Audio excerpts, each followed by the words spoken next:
नमस्कार दोस्तों, स्वागत है आपका आपकी अपनी चैनल बोधिट्री पे। तो आज के लेक्चर में हम गाला असाइनमेंट 2022 में science paper 4 in English medium solve करने वाले हैं।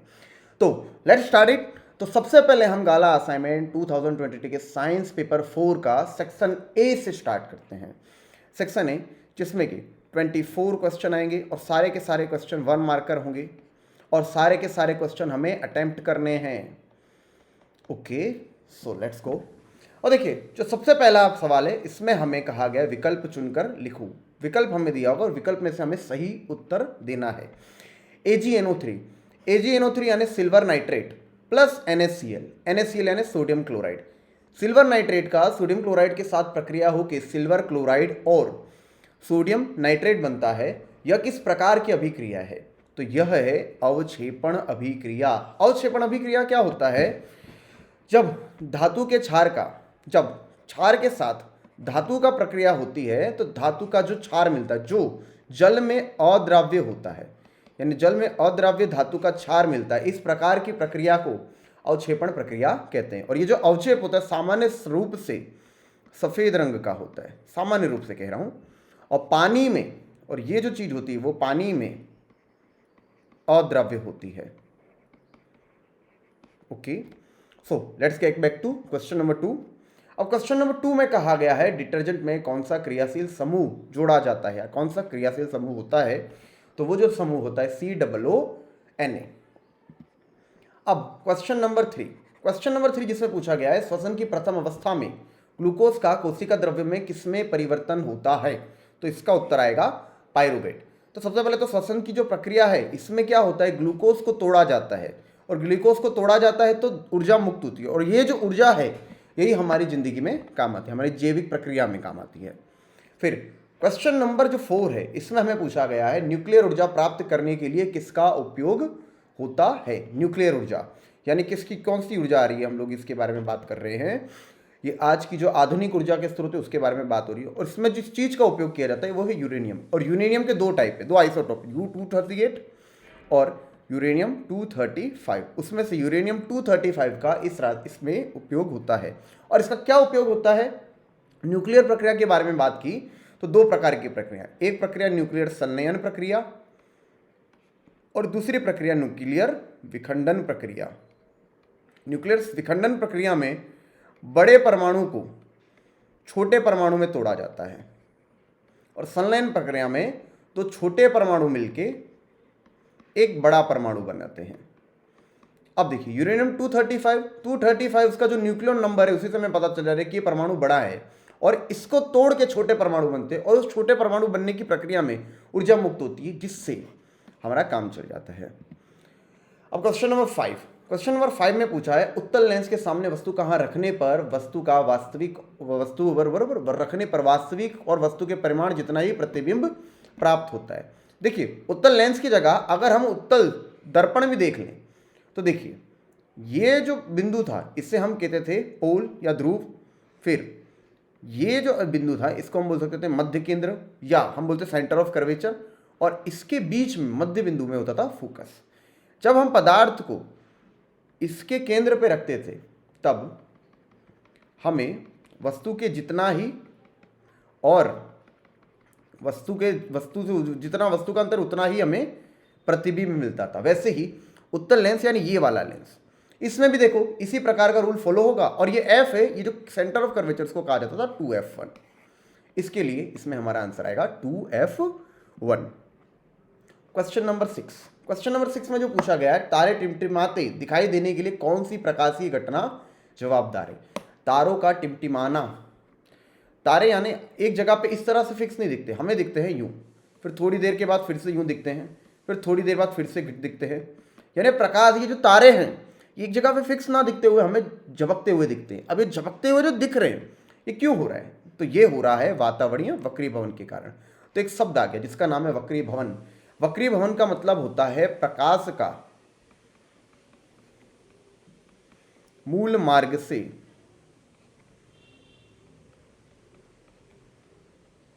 विचलित हो जाना,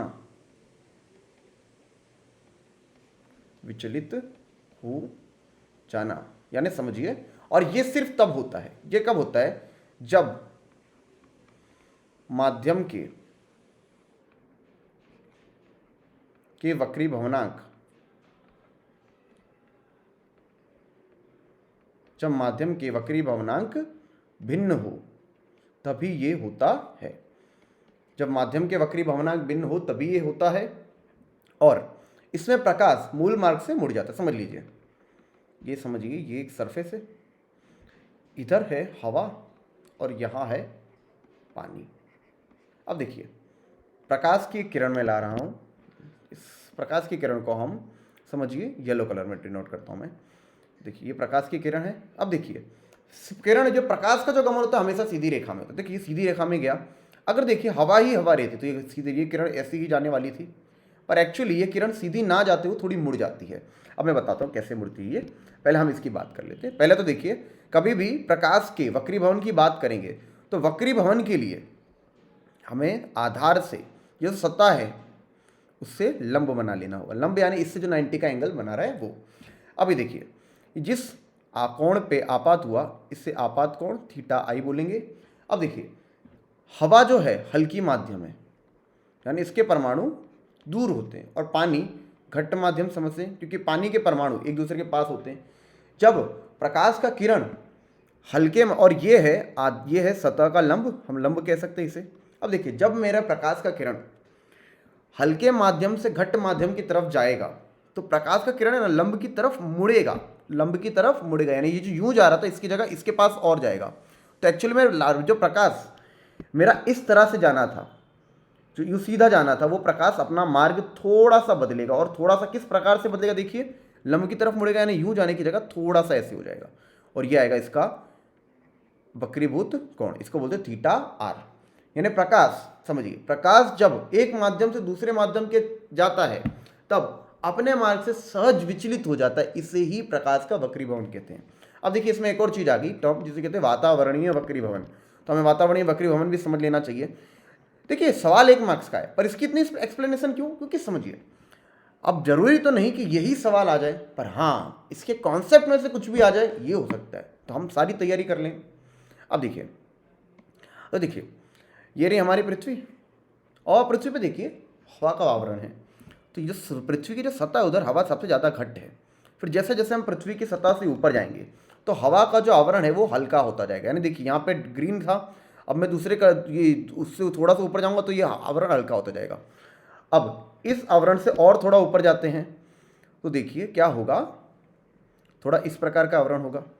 अब देखिए यहाँ से कोई प्रकाश की किरण आ रही है तो देखिए इसी प्रकार का अगर वक्रीभवनांक रहता है, इस माध्यम में प्रकाश जो विचलित होगा ये इससे घट्ट माध्यम है तो यहाँ से थोड़ा सा मुड़ेगा और यहाँ पे आके और थोड़ा मुड़ेगा। तो देखिए प्रकाश का किरण कुछ यूँ जाना था पर मुड़ यूँ गया, तो इसको बोलते हैं वातावरणीय वक्रीभवनांक या वातावरणीय वक्रीभवन। वातावरण की वजह से प्रकाश मुड़ गया, इसीलिए इसे कहेंगे वातावरणीय वक्रीभवन। और तारों का टिमटिमाना या तारों का टिमटिमाते हुए दिखना वो इसी चीज की वजह से हमें दिखता है। अब क्वेश्चन नंबर 7, इसमें हम लोगों का क्वेश्चन चेंज हो रहा है, जिसमें हमें पूछा जा रहा है खाली जगह भरो, यानी हमें खाली जगहें दी होंगी और उनमें योग्य जवाब लिखना है। आल्किन का सामान्य सूत्र जो लिखा है CnH2n, ये देखिए, यानी ये कौन से चैप्टर से, ये चैप्टर नंबर 4 से है। और चैप्टर नंबर 4 में कार्बन के, चैप्टर नंबर 4 है कार्बन का, और कार्बन के ऊपर ये कौन से हैं, कार्बन के जो बोलते थे संयोजक, वो संतृप्त और असंतृप्त कार्बन के हिसाब से। देखिए संतृप्त कार्बन और दूसरा कार्बन के कार्बन से जिस प्रकार से जुड़ता है उसके हिसाब से कार्बन के 2 प्रकार होते हैं, संतृप्त और असंतृप्त।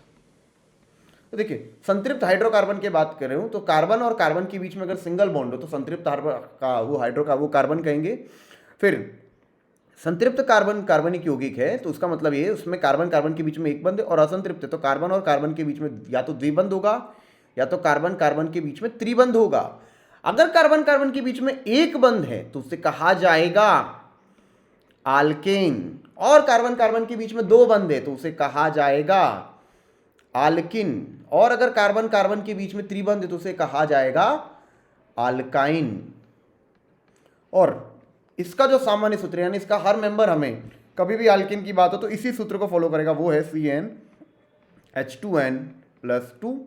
आल्किन का होगा CnH2n, ये देखिए जो हमें से पूछा था, और अल्काइन का होगा CnH2n-2।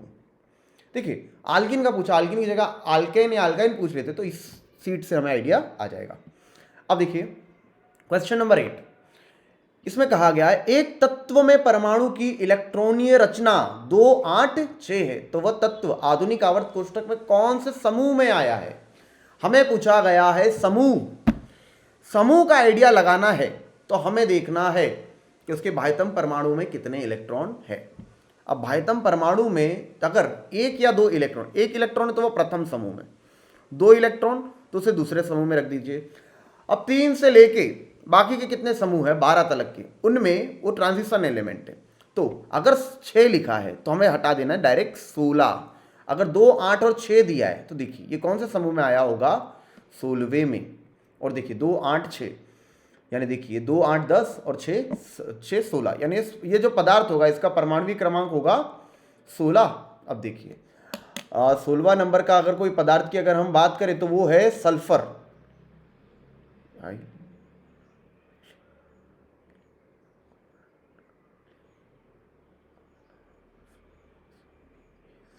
सल्फर यानी सल्फर ही है, सल्फर है वो पदार्थ और वो 16वें समूह में आया हुआ है। ओके, तो ये जो हमारा पदार्थ होगा वो होगा सल्फर। अब देखिए हम क्वेश्चन नंबर 9 में आते हैं। तो क्वेश्चन नंबर 9 जो है बायोलॉजी का चैप्टर, मनुष्य के रक्त कणों में श्वसनजनक द्रव्य क्या है। तो श्वसनजनक द्रव्य जो है वो है हीमोग्लोबिन, और इसमें एक और होता है वो होते श्वेत द्रव्य कहते हैं हम, जो हमारे शरीर का रोगों के सामने रक्षा करता है। अब देखिए क्वेश्चन नंबर 10 जिसमें पूछा गया है माता के गर्भाशय की दीवार में गर्भ का पोषण देने की रचना क्या है। यानी बेटा जो होता है, यानी जो गर्भ होता है उसको भी तो पोषण चाहिए, वो क्योंकि वो भी एक सजीव होता है, तो उसको माता के गर्भाशय से कौन सी रचना देती है, वो है जरायु। अब क्वेश्चन नंबर 11 में पूछा गया है पानी का वक्री भवनांक 1.33 है तथा केरोसिन का वक्री भवनांक 1.44 है। यदि प्रकाश की किरण हवा में से पानी और हवा में से केरोसिन में जाए तो यह किस माध्यम में अधिक अपवर्तित होगा। तो आंसर है केरोसिन। ये समझिए सिंपल सी बात, जिस चीज का वक्री भवनांक ज्यादा उसमें प्रकाश का किरण ज्यादा मुड़ेगा, और हमें यही पूछा, यानी जिसका वक्री भवनांक ज्यादा उसमें प्रकाश का किरण ज्यादा मुड़ेगा। और किसका वक्री भवनांक ज्यादा, इसमें केरोसिन का। तो केरोसिन का वक्री भवनांक ज्यादा होने से हमारा प्रकाश का किरण केरोसिन में ज्यादा मुड़ेगा। अब क्वेश्चन नंबर 12 में पूछा गया है न्यूक्लियर ऊर्जा प्राप्त करने के लिए खाली जगह प्रक्रिया की जाती है। तो न्यूक्लियर विखंडन में क्या किया हमने, न्यूक्लियर विखंडन में हम बड़े परमाणु को छोटे परमाणु में करते हैं, जिसमें अभी हमने थोड़ी देर पहले यूरेनियम 235 का उपयोग होता है। ये होती है न्यूक्लियर विखंडन प्रक्रिया। फिर क्वेश्चन नंबर 13, इसमें हमें यह देखना है कि नीचे दिए गए विधान की सत्यार्थता चेक करनी है कि वो विधान है वो सत्य है या असत्य। उसमें क्वेश्चन नंबर 13 में पूछा गया है कार्बन परमाणु के दूसरी कक्षा में पहली कक्षा की तुलना में 2 गुने इलेक्ट्रॉन होते हैं। तो पहली कक्षा को K कक्षा बोलते हैं, दूसरी कक्षा को L और थर्ड को M। प्रथम K कक्षा में 2 इलेक्ट्रॉन आएंगे और दूसरी में 8, पर इलेक्ट्रॉन उतने ही होंगे जितना उसका परमाणविक क्रमांक है। कार्बन का परमाणविक क्रमांक है 6। तो कार्बन की पहली कक्षा में 2 इलेक्ट्रॉन तो आ गए, अब दूसरी कक्षा में भले 8 इलेक्ट्रॉन आ सकते हो, पर आएंगे कितने, जितने बचे। 6 में से 2 तो आ गए, अब बचे कितने, 4। और देखो विधान की सत्यार्थता चेक करते हैं। प्रथम कक्षा से दूसरी कक्षा में दुगने इलेक्ट्रॉन है, यस, तो ये दिया गया कथन सत्य है। अब क्वेश्चन नंबर 14 में एक जीन डीएनए का एक विशिष्ट घटक है जिसमें प्रोटीन संश्लेषण की जानकारी होती है। ये एकदम सत्य विधान है। और इंसान में कितनी जीन होते, 23। अब क्वेश्चन नंबर 15 जिसमें पूछा है जब प्रकाश का किरण घट्ट माध्यम से हल्के माध्यम में जाता है तो उसका वेग कम हो जाता है। नहीं, घट्ट से हल्के माध्यम में जाता है तो उसका वेग बढ़ जाता है। इस तरह से आप समझिए, जितने अगर 1 मिनट ट्रैफिक से खाली रोड पे आ रहे हो तो आपकी गाड़ी की स्पीड कम नहीं होती, थोड़ी बढ़ी ही जाती है। इसी प्रकार से है। देखिए तब भी हम देख लेते हैं। ये देखिए, ये रहा हमारा दोनों माध्यम को अलग करने वाली सतह, और ये जो माध्यम है घट्ट और ये जो माध्यम है वो है हल्का माध्यम। अब देखिए ये दोनों माध्यम को दोनों माध्यम को अलग करने वाले सतह का लंब, ये देखिए घट्ट माध्यम से यहाँ आ रहा था। अब देखिए अगर कोई माध्यम नहीं तो यूँ जाता, पर अब घट्ट से हल्के में गया तो इससे दूर जाएगा, लंब से दूर जाएगा, यानी कुछ इस प्रकार से हमारा प्रकाश का किरण जाएगा। अब देखिए यहाँ पे जो भी गति हो इधर से जाता होगी, और याद रखने प्रकाश कितनी भी गति में जाए उसकी एक स्पीड फिक्स है, वो है c is equal to 3 × 10⁸ metre per second. प्रकाश की गति इससे ज़्यादा कभी नहीं हो सकती, और ये जो प्रकाश की गति है ये प्रकाश की शून्यावकाश में गति है। अब क्वेश्चन नंबर 16, जीवाश्म ईंधन एक अक्षय ऊर्जा स्रोत है। जीवाश्म यानी जीवाश्म ईंधन, जीवाश्म ईंधन अर्थात हमें इसका अर्थ समझना है सजीवों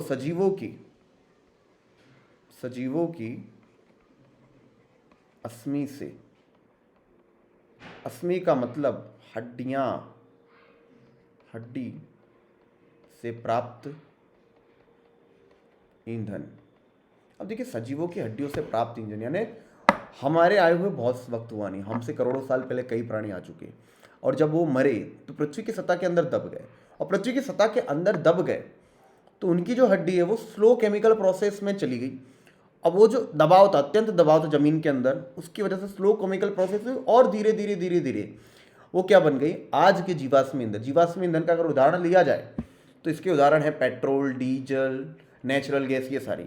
अब देखिए हमेशा एक चीज़ कहा जाता है कि जो पेट्रोल डीजल का अच्छी तरह उपयोग करो, अच्छी तरह यानी ढंग से उपयोग करो। क्यों कहा जाता था? क्योंकि ये एक बार खत्म हो गए तो हो गए, इसका मतलब अनवीनीकरणीय ऊर्जा स्रोत हैं। अनवीनीकरणीय यानी एक बार खत्म तो खत्म, टाटा बाय बाय, आज के बाद कभी नहीं आने वाली। और नवीनीकरणीय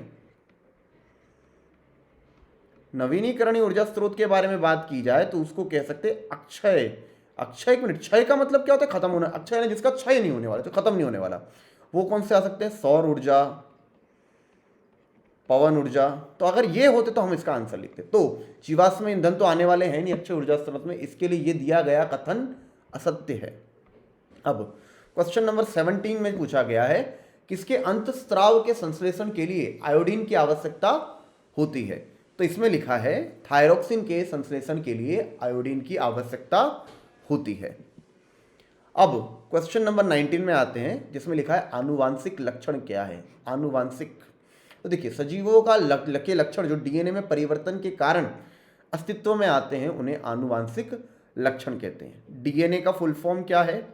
डीऑक्सीरिबो न्यूक्लिक एसिड। मैं लिख देता हूं, डीऑक्सीरिबो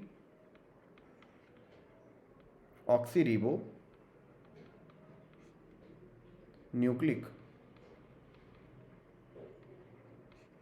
एसिड, ये डीएनए का फुल फॉर्म है। अब देखिए हमारा सारा डेटा, यानी हम कैसे होंगे, किस प्रकार से होंगे, क्या होगा, किस तरह से होगा, ये सारा डेटा जिसमें स्टोर होता है वो होता है डीएनए में। यानी आने वाली पीढ़ी किस तरह की होगी उसका सारा डेटा अगर किसी चीज में स्टोर होने वाला है तो वो होता है डीएनए में।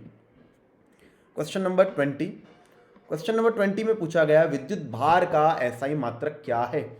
विद्युत भार, इसको दर्शाया जाता है कैपिटल क्यू या स्मॉल क्यू से। इसका एसआई मात्रक यानी पूरी दुनिया में मान्यता प्राप्त इसकी इकाई क्या है? तो वो है कुलम्ब। इसको सी से भी दर्शाया जाता है, कैपिटल सी से। अच्छा, विद्युत प्रवाह यानी आई का, तो वो लिखते हैं हम एम्पियर। अच्छा, विद्युत स्थितिमान का पूछा जाता यानी पोटेंशियल डिफरेंस का, तो हम लिख देते वोल्ट। ठीक है। और अगर ऊर्जा का पूछा जाता, एनर्जी, तो हम लिख देते जूल। और अगर हमसे पावर का पूछा जाता तो हम लिख देते वॉट। तो ये सारी ऊर्जा स्रोत, ये सारे एसआई मात्रक भी आपको याद रखने चाहिए। और समय यानी टाइम, तो हम ज़्यादातर यूज करते हैं सेकंड में। क्वेश्चन नंबर 21 जिसमें हमें पूछा गया समुद्र से प्राप्त ऊर्जा का नाम लिखिए ना। समुद्र के द्वारा हमें कौन कौन सी ऊर्जा मिल सकती है? तो देखिए तरंग ऊर्जा, समुद्र की तरंग यानी ये देखिए ये भरती और ओट आती है, तो उस समय ये जो ऊर्जा होती है इसमें भी ऊर्जा होती है। इस ऊर्जा को अगर हम उपयोग कर लें तो हमें तरंग ऊर्जा मिलेगी। फिर समुद्र तापीय ऊर्जा। फिर क्वेश्चन नंबर 22 जिसमें पूछा गया है जैव विघटनीय पदार्थ किसे कहते हैं? जैव विघटनीय पदार्थ जिसे अंग्रेजी में कहते हैं बायोडिग्रेडेबल एलिमेंट, जैव विघटनीय पदार्थ। एक मिनट, कोई चीज़ लाए, जमीन में गाड़ दिया, जमीन में गाड़ने के बाद 3 महीने तक उस जमीन को खोदा नहीं गया। अब 3 महीने बाद जब जमीन खोदी गई, वो पदार्थ नहीं मिल रहा, वो पदार्थ नहीं मिल रहा, यानी जमीन में रहे जितने छोटे मोटे सूक्ष्म जीव हैं उनके द्वारा इसका क्षयन हो गया, उन्होंने उनके द्वारा इसका पाचन कर लिया गया। तो यानी क्या हुआ, ये होगा जैव विघटनीय। और अगर हमने जमीन के अंदर कांच की बोतल डाल दी और 3 महीने 3 साल, क्या 300 साल बाद भी अगर हम आएंगे तो ये चीज़ बोतल, कागज़ की बोतल या प्लास्टिक की बोतल हमें वैसी की वैसी मिलेगी, क्योंकि जैव सूक्ष्म जीवों के द्वारा उसका विघटन नहीं हो सकता, तो उन्हें कहेंगे जैव अविघटनीय पदार्थ। तो समझिए जैव विघटनीय पदार्थ किसे कहते हैं, तो देखो जैव विघटनीय पदार्थ के बारे में लिखा है, जिन पदार्थों का जैविक क्रिया द्वारा विघटन हो सकता है उन पदार्थों को जैव विघटनीय पदार्थ कहते हैं। क्वेश्चन नंबर 23, जिसमें हमें पूछा गया है पुनः उपयोग को पुनःचक्रण से बेहतर दृष्टिकोण क्यों माना जाता है। पुनःचक्रण, पुनः उपयोग यानी रीयूज, चीज है उसका वापस यूज करना। ऐसा जैसे ही मैं कपड़े रिपीट नहीं करता, यानी कपड़े तुमने एक बार पहने खत्म, और रीयूज यानी पहरे कपड़े फिर से पहरे कभी, तो ये हो जाता है रीयूज। और रीसाइकल, रीसाइकल यानी भाई साहब, तो रीसाइकल का मतलब, रीसाइकल का मतलब सिंपल हम समझ सकते हैं। रीसाइकल यानी आप समझिए, मेरे घर पे न्यूज़पेपर आ रहा है, आज का न्यूज़पेपर थोड़ी कल मैं पढ़ पाऊंगा, आज का न्यूज़पेपर यानी कल की न्यूज़, कल आज समझिए 25 डेट है, कल 26 है, कल 26 के लिए मुझे नया न्यूज़पेपर चाहिए, उस दिन की न्यूज़ के लिए उस दिन का न्यूज़पेपर। अब मैं आज की न्यूज़पेपर से थोड़ी कल का पेपर काम चला सकता हूँ, तो उसका मुझे पक्का यानी नया ही न्यूज़पेपर चाहिए होगा। पर वो जो पेपर है वो तो रद्दी बन गया, तो उस रद्दी का क्या करेंगे, उस रद्दी को हम रिसाइकल कर सकते हैं। रिसाइकल यानी उसको फिर से उपयोग में ला सकते हैं। पर समझिए, तो वो फिर से उपयोग में भले लाया जाएगा, पर कितनी चीज़ हम 100% उसका यूज़ नहीं कर पाएंगे, 100% हम उसको कन्वर्ट नहीं कर पाएंगे। 100 किलो पेपर रद्दी में जाता है, तो मान लीजिए आप 80 किलो पेपर फिर से बना पाए। अब ये तो बहुत अच्छी एफिशिएंसी है, तो समझिए 20 किलो तो क्या धुआं या किसी और चीज़ के द्वारा गया, पर अगर कोई चीज़ ऐसी जिसका हम वापस यूज़ कर सके तो अच्छा ही रहेगा, इसके लिए रीयूज़ को ज़्यादा अच्छा माना जाता है। अब देखिए क्या लिखा गया, पुनः उपयोग को पुनःचक्रण से बेहतर दृष्टिकोण में इसलिए माना जाता है क्योंकि पुनःचक्रण में ऊर्जा का व्यय अधिक होता है। देखिए ये एग्जाम्पल से आपको पता चल गया। अब देखिए इसमें क्वेश्चन नंबर 24 में हमें कहा गया है सही जोड़े मिलाइए, जिसमें इंसुलिन ज़्यादा हो जाए तो हमें क्या होता है, मधुप्रमेह जिसको कहते हैं डायबिटीज़, और थायरॉक्सिन अगर हमारे बॉडी में ज़्यादा हो जाए तो हमें जो रोग होता है वो होता है गोइटर। तो दोस्तों section A of gala paper 4 science हमने डन कर दिया है। लाइक टारगेट रहेगा 100, जैसे ही 100 लाइक्स हो जाते हैं इस सेशन की PDF डिस्क्रिप्शन में आ जाएगी। तब तक पढ़ते रहिए और अपना ख्याल रखिए।